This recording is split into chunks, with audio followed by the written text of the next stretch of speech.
بسم اللہ الرحمن الرحیم۔ السلام علیکم ورحمۃ اللہ وبرکاتہ۔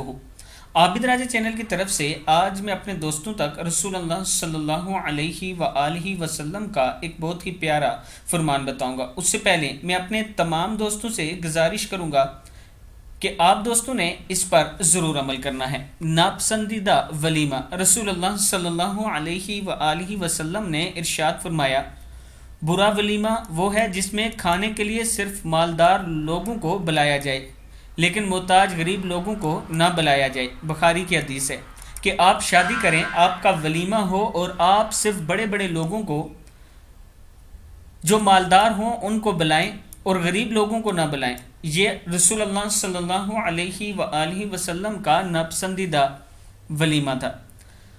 اگر آپ دوست شادی کرتے ہیں تو اس حدیث پر ضرور عمل کریں، غریب لوگوں کو اپنے ولیمے میں ضرور دعوت دیا کریں۔ السلام علیکم ورحمۃ اللہ وبرکاتہ۔